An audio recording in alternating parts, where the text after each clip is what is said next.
I had bullets go through my pants. Another bullet skinned me here and killed the kid behind me. Just before we left the West Bank, the captain came up to me and said, "Jack, I want a radio in your boat, so give me one of your men." So I took this number 3 man, gave him to the captain, and he gave me a guy from another boat, and 10, 15 seconds later, that kid is dead behind me. The bullet just skinned me and nailed him in the heart. There's so much luck. There's luck in war, good luck and bad luck. It was that kid's bad luck, and it was good luck for that kid that the captain took with him because he survived that night. Were you drafted or did you enlist? I enlisted. Why did you choose the Army? The educational program they were projecting to go to the engineering school down at the University of Wisconsin. That sounded good, but that got canceled after about 60 days. And there were universities all over the country that had the ASTP program, and every single one got canceled, and all the people in those programs all got put in the infantry. When did you get sent overseas? Oh, went over to England in probably October, November of 1943. I wasn't in combat for 15 seconds when the first 88 exploded about 100 feet to my right. 3 of our men were down, wounded or dead. It was quite an introduction to warfare. It scared the hell out of me. Pretty early on after you entered combat, you were taking on German 88s and Tiger tanks. Talk about how you attacked an enemy with that kind of equipment. Well, the Tiger tank was the greatest tank in the world at that time. And you'd have to have a bazooka and get a side shot or back a rear end shot to even slow one down. Fantastic piece of equipment. One day, about our 4th or 5th day in combat, I saw one of our 105s, which is a pretty good sized shell, explode on the hood of a Tiger tank. And I thought to myself, gee, that's great. They knocked that guy out. Well, when the smoke and the dust had cleared up, this Tiger tank just backed into the woods and took off.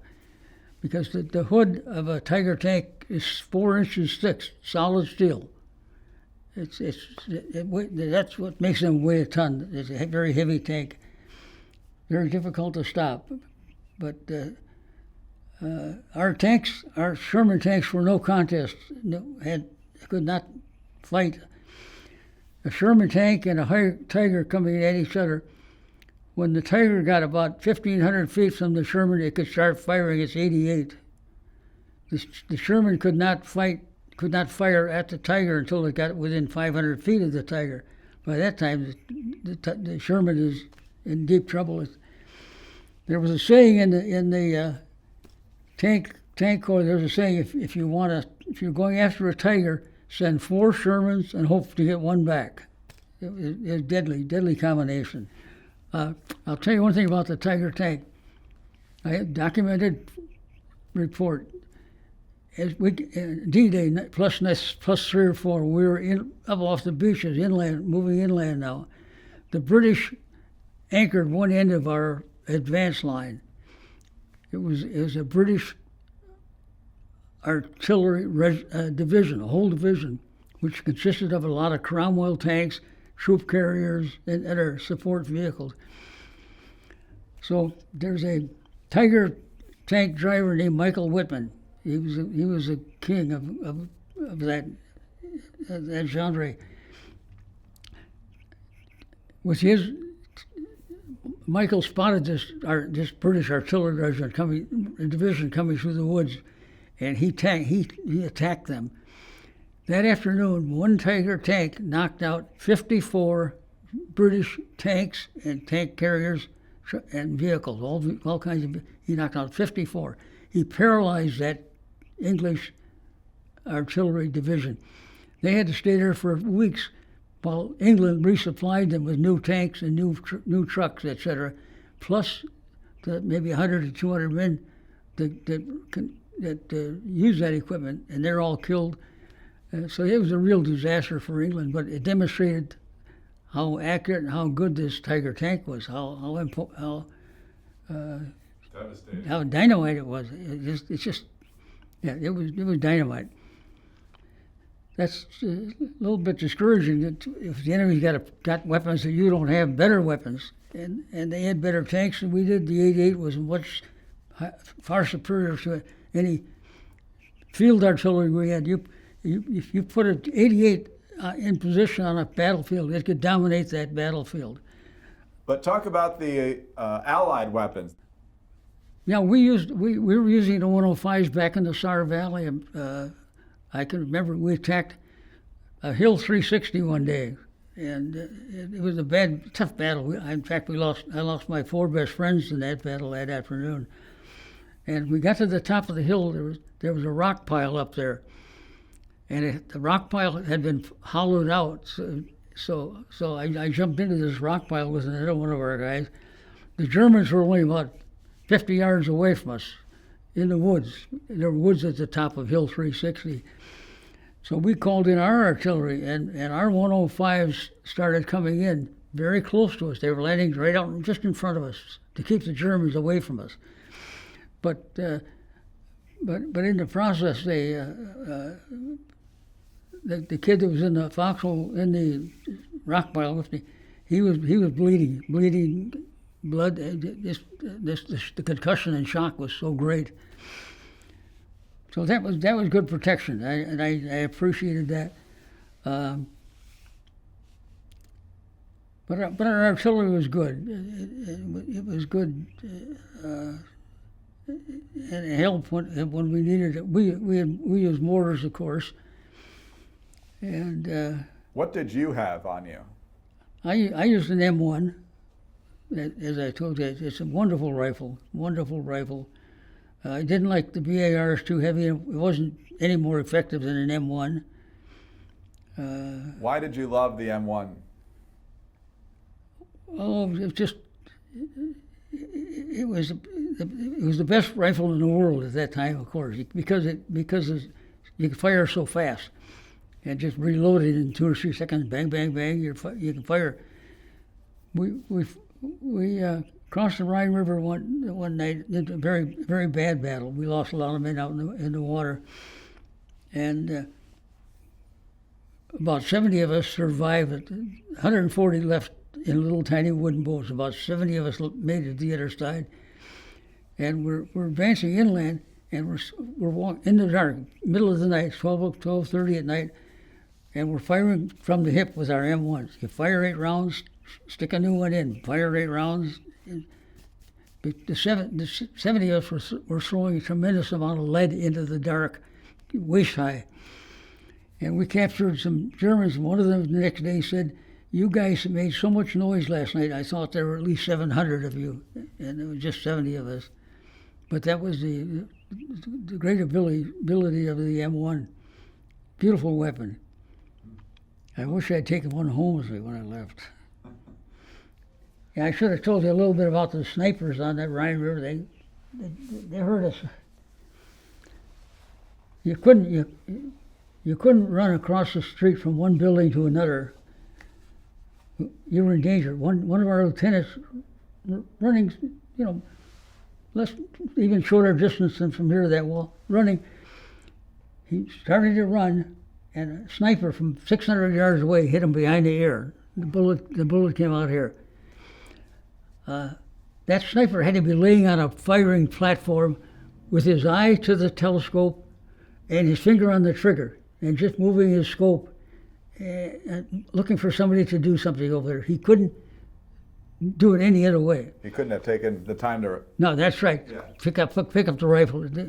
And another kid found a motorcycle. We had plenty of gasoline, so he got the motorcycle going. And he's in the back of a town called Neaters Bay. The town's at about 250 yards wide. The river's 250 yards. Then you got another X number of yards to the rifle, the shooter. This kid was riding along on the bicycle doing about 20 miles an hour, and this sniper knocked him off the bicycle from 600 yards. Wow, that's skill. I did a lot of hunting. I could never shoot that well. And couple other guys got killed by on the river, and of course on the river itself we lost tons of guys. Bullets going. I had bullets go through my pants. Another bullet skinned me here and killed the kid behind me. I was number 1 man in the boat. My assistant was number 2. Number 3, 4, 5, 6, 7, 8. Just before we left the West Bank, the captain came up and he said, "Jack, I want a radio in your boat, so give me one of your men." So I took this number 3 man, gave him to the captain, and he gave me a guy from another boat. And 10, 15 seconds later, that kid is dead behind me. The bullet just skinned me and nailed him in the heart. There's so much luck. There's luck in war, good luck and bad luck. It was that kid's bad luck, and it was good luck for that kid that the captain took with him because he survived that night. I could tell you long stories about luck, but it can be awful bad, or it can be awful good. We were in the Saar Valley when the Bulge broke through. The Bulge broke through on the 16th of December about 4:30 in the morning. And it became very serious. In fact, Bradley got in touch with Patton and Montgomery and said, "Fellas, I need some help up in Belgium. I need some help up here. What can you do for me?" And Patton said, "I can be up there in 2 days," and the English general said, "I can be up there in 3 days." So Bradley gave Patton the job of going up to Belgium to help out, and I was involved in that. We were fighting in the Saar Valley, and that's where we saw tanks involved. And when we left the Saar Valley, we were trucked up to Belgium, and I never saw another Tiger tank the rest of the war. What weapons were you facing at the Bulge from the Germans? A lot of mortars. Well, we were surrounded, of course, and we were not being aggressive, and we didn't have any room for any tanks or any guns, any mounted guns. So we were pinned down, and the Germans just for days they just lobbed mortars at us. You could hear. We were about a mile west of Bastogne, and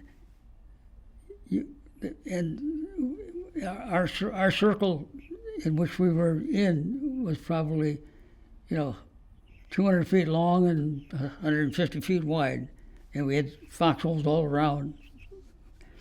And the Germans would fire mortars at us, and you could hear the mortar going off. You could hear the ping as it left the barrel of the mortar, about maybe half a mile away, a mile away. It took 29 seconds for that shell to land on us. And when it got up to 27 or 28, we'd pull your helmet down and get tucked down deep in the foxhole and hope that they didn't get you. If they hit the foxhole, of course, you're going to be dead. But fortunately, they didn't hit my foxhole. They hit some others. They killed some other people with the mortar. How did you push them back? How did you stop them from overrunning you? Just by killing them. Yeah, they would send patrols in. We would kill them. We could see them in the woods. We were down on the ground, so they couldn't shoot. They couldn't hardly hit us, and we were banging away at them, and knocking them down. And were you getting resupplied? No, nothing. We got nothing. The first 3 days we had. You have to have food and water. I mean, you have to have water and rest. You don't need food. Food is not as essential as water and rest. And so we had the snow was our water, and the rest. You try to get some rest, but at nighttime it's dark from 7 p.m. till 7 a.m. the next day.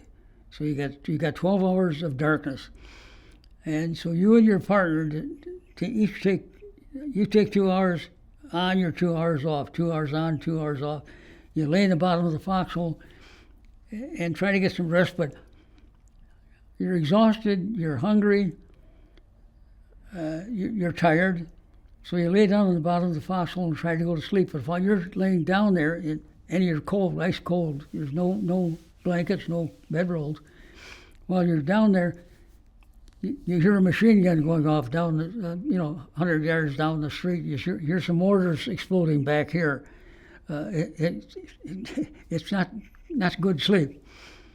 And so when you drag yourself out the next morning, you're weary. You didn't get a good night's sleep at all, and you're cold and you're tired. You're hungry. It's tough to be a good soldier under those conditions. In fact, the overcast was so heavy and so thick that the Air Force was grounded. They couldn't help us if they were paid to. And so I remember one night, a couple of things happened. One night, it was so dark, you couldn't see your hand in front of your face. I really mean that. And they'd taken, the guy that was in the foxhole with me had gone. The captain took half a dozen guys to try to get, we had wounded in the middle of our circle. And he wanted to get the wounded. He thought after a couple of days that in that cold weather, a slight wound can kill you from shock. You've got to get some help. So he picked a half a dozen guys to take some of these wounded out, try to break out through a point in our perimeter. But they couldn't get out. The Germans repulsed them, and they had to come back. But while he was gone, I was all alone about 11 o'clock at night, and I heard noise out there in the snowbank, in the snow. I knew it wasn't our guys. It had to be Germans. So it got closer and closer and closer. And at first I said, well, I'm going to put my bayonet on the end of my rifle, and I'll put the butt of the rifle down on the ground, and if the guy falls on it, if whoever's out there falls on it, it'll get them. But then I thought, well, but also he'll fall in on me, and he'll be laying on top of me, and I'll be helpless, and his buddies may be there. So I gave that up. Then I said, well, I'll just start firing my rifle, because the light, for just a second, the light will be shown. What will be shown out? It'll be visible through all the flashing of the weapon. But then I said, well, then they'll know where I am, so they can come and they can shoot at me. So they didn't like that idea. So finally I thought, well, I'm going to use a hand grenade. But at night, you don't throw hand grenades in the woods, because you might hit a tree and it'll come bouncing back at you. Didn't work. So I just took a hand grenade, I pulled the pin, and I just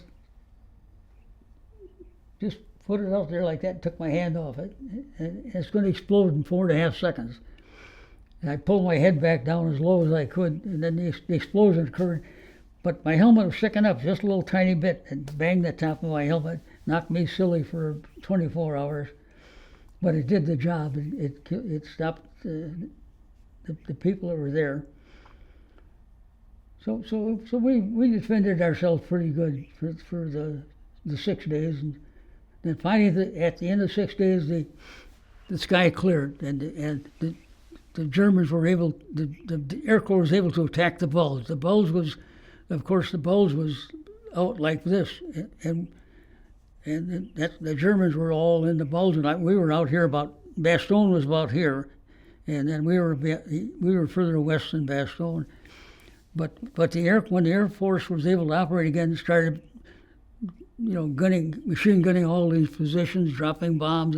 It took the pressure off, and the Germans knew they were beat at that point in time, so they started to retreat, head back to Germany. But then after about 6 days, we finally were able to get out of there. We used we had German prisoners we had taken while we were in there, and we used them to carry our dead and wounded out, and get to a place where we could have a hot shower and a warm meal. But that was heavenly.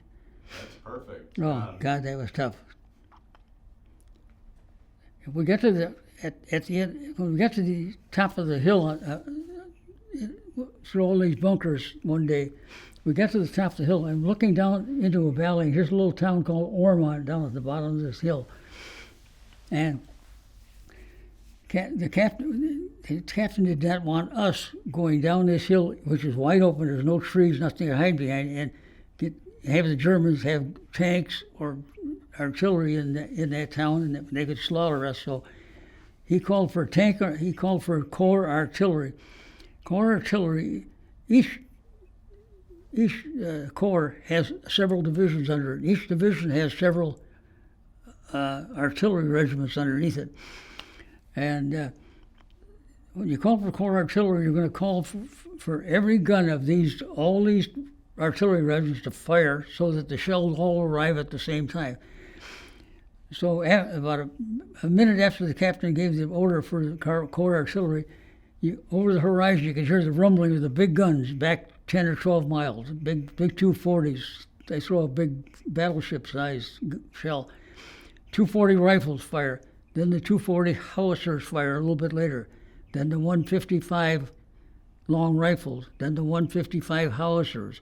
Then the 105 long rifles. Then the 105 howitzers.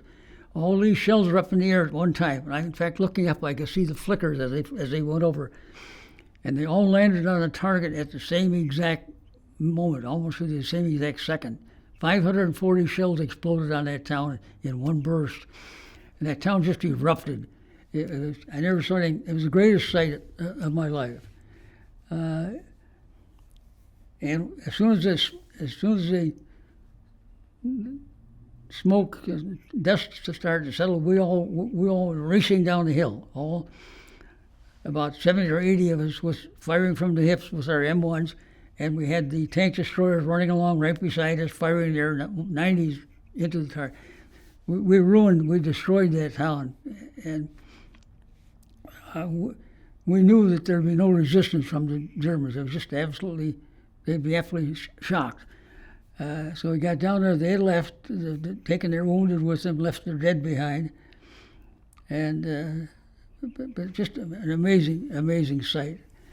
In our last couple minutes, I want to reflect on how the cold impacted you at the Bulge and beyond, because much of that winter was absolutely frigid. Yeah.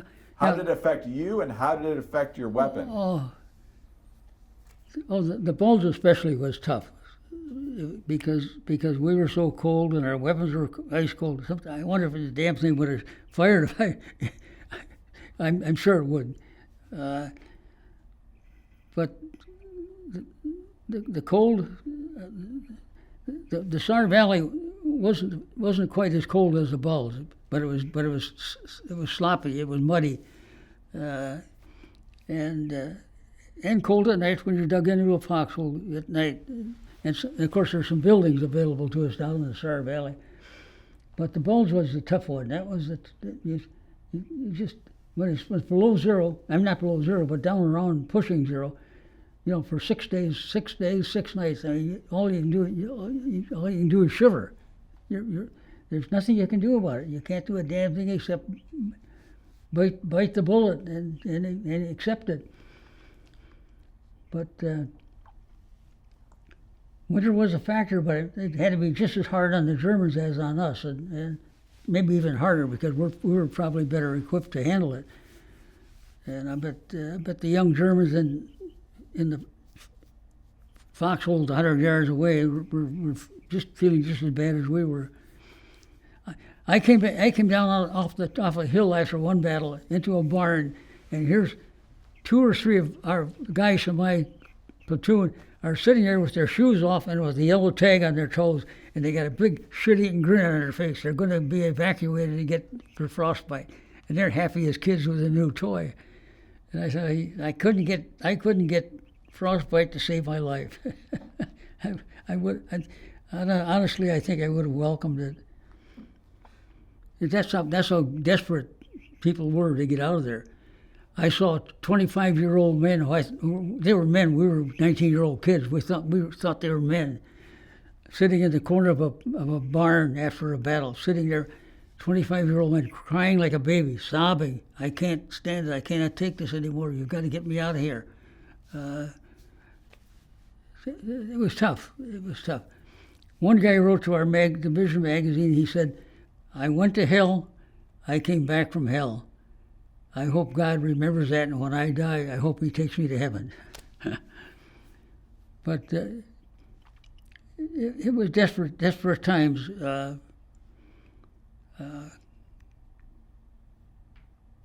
Just no man should have to go through that.